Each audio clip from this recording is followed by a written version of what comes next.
ಭಾರತೀಯ ಅಂಚೆ ಇಲಾಖೆ ಹಾಗೂ ಕೇಂದ್ರ ಸರ್ಕಾರದ ಇಲಾಖೆಗಳ ಸಹಭಾಗಿತ್ವದೊಂದಿಗೆ ಉದ್ಯೋಗ ಮೇಳ ನೇಮಕಾತಿ ಅಭಿಯಾನದ ರಾಷ್ಟ್ರೀಯ ಸಮಾರಂಭವನ್ನು ಬೆಂಗಳೂರಿನಲ್ಲಿಂದು ಆಯೋಜಿಸಲಾಗಿತ್ತು.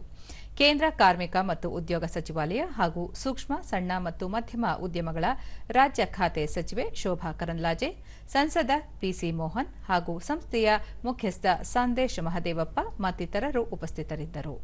ಈ ಸಂದರ್ಭದಲ್ಲಿ ಸಚಿವೆ ಶೋಭಾ ಕರಂದ್ಲಾಜೆ ಒಟ್ಟು 120 ಉದ್ಯೋಗಸ್ಥರಿಗೆ ವಿವಿಧ ಇಲಾಖೆಗಳ ನೇಮಕಾತಿ ಪತ್ರಗಳನ್ನು ವಿತರಿಸಿದರು.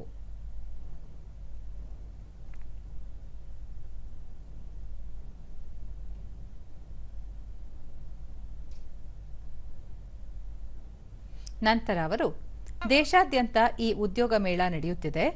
ಸರ್ಕಾರದ ವಿವಿಧ ಇಲಾಖೆಗಳಲ್ಲಿ ಸುಮಾರು 51,000 ಹೊಸ ಉದ್ಯೋಗಸ್ಥರಿಗೆ ನೇಮಕಾತಿ ಪತ್ರಗಳನ್ನು ನೀಡಲಾಗುತ್ತಿದೆ. ಇದರಿಂದಾಗಿ ಯುವಕರಿಗೆ ಉದ್ಯೋಗಾವಕಾಶ ದೊರೆತಂತಾಗಿದೆ ಎಂದು ಹೇಳಿದರು. ये देश का हर एक व्यक्ति को ईएसआई या ईपीएफओ से जुड़ना. अभी कितने का बात कर रहे हैं हम? ईएसआई ईपीएफओ बोले तो केवल 10% का बात कर रहे हैं. 90% out of ESI and out of EPFO. PC Mohan, ದೇಶದ ಪ್ರಗತಿಯಾದರೆ ಮಾತ್ರ ಉದ್ಯೋಗ ಸೃಷ್ಟಿಯಾಗುತ್ತದೆ. ಪ್ರಧಾನಿ ನರೇಂದ್ರ ಮೋದಿ ಅವರ ನೇತೃತ್ವದಲ್ಲಿ ಕಳೆದ 11 ವರ್ಷಗಳಲ್ಲಿ ಭಾರತ ಉತ್ತಮ ಸಾಧನೆಗಳ ಮೂಲಕ ಪ್ರಗತಿ ಸಾಧಿಸುತ್ತಿದೆ.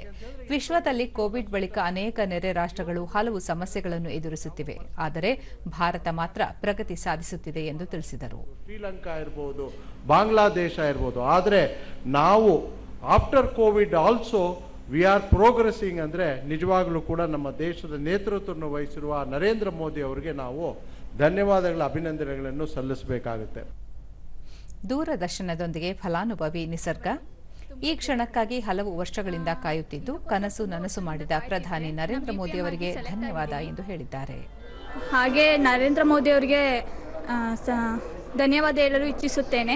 ಹಾಗೆ ಭಾರತ ಸರ್ಕಾರಕ್ಕೆ ಹಾಗೆ ಅಂಚೆ ಇಲಾಖೆಗೆ ಧನ್ಯವಾದ ಹೇಳಲು ಇಚ್ಛಿಸುತ್ತೇನೆ. ಹಾಸನ ಜಿಲ್ಲೆಯ ಸುನಿಲ್ ದೇವರಾಜು, ಭಾರತೀಯ ಅಂಚೆ ಇಲಾಖೆಯಲ್ಲಿ ಕ್ರೀಡಾಕೋಟದಿಂದ ಕೆಲಸ ಸಿಕ್ಕಿದೆ. ಅವಕಾಶಕ್ಕಾಗಿ ಕೇಂದ್ರ ಸರ್ಕಾರಕ್ಕೆ ಕೃತಜ್ಞತೆ ಸಲ್ಲಿಸಿದ್ದಾರೆ. ಇದಕ್ಕೆ ನನಗೆ ತುಂಬ ಸಂತೋಷ ಆಗ್ತಿದೆ.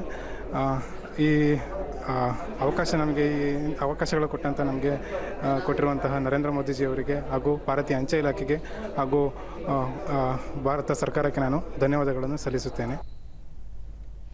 ರಾಜಸ್ಥಾನದ ಶ್ರೇಯಾ ಶರ್ಮಾ, ರೋಜ್ಗಾರ್ ಮೇಳದಡಿ सीबीआईसी इलाखेಯಲ್ಲಿ ಉದ್ಯೋಗ ಸಿಕ್ಕಿರುವುದಾಗಿ ಸಂತಸ ವ್ಯಕ್ತಪಡಿಸಿದರು. मिनिस्टर मैडम थी, उनसे जो संवाद उन्होंने दिया है उससे बहुत मोटिवेशन मिली है.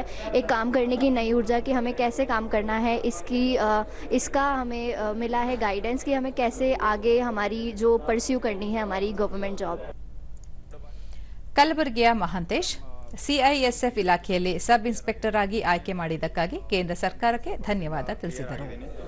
ಈ ಸಂದರ್ಭದಲ್ಲಿ ನಾನು ನನ್ನ ತಂದೆ ತಾಯಿ, ನನ್ನ ಸ್ನೇಹಿತರು, ನನ್ನ ಎಲ್ಲ ಬಂಧು ಬಳಗರಿಗೆ ಧನ್ಯವಾದ ಹೇಳಕ್ಕೆ ಇಷ್ಟಪಡ್ತೀನಿ. ಹಾಗೆ ಕೇಂದ್ರ ಸರ್ಕಾರದಲ್ಲಿ ಸುಮಾರು 17 ಬಾರಿ 51,000ಕ್ಕಿಂತ ಹೆಚ್ಚು ಉದ್ಯೋಗವನ್ನು ಸೃಷ್ಟಿ ಮಾಡಿರ್ತಕ್ಕಂಥ ಮೋದಿ ಅವರಿಗೆ ಧನ್ಯವಾದಗಳು. ಹರಿಯಾಣದ ಪ್ರೀತಿ ಕಿರಣ್, ಕೇಂದ್ರ ಸರ್ಕಾರದ ಯೋಜನೆಯಿಂದಾಗಿ ಯುವ ಜನರಿಗೆ ಸಾಕಷ್ಟು ಅನುಕೂಲವಾಗಿದೆ ಎಂದರು. Achievement to be part of this Rozgar Mela. I feel that this is a very good opportunity that government is organizing, and I'm really thankful to the organizer and government that they are achieving this Rozgar Mela. I'm feeling very proud at this moment.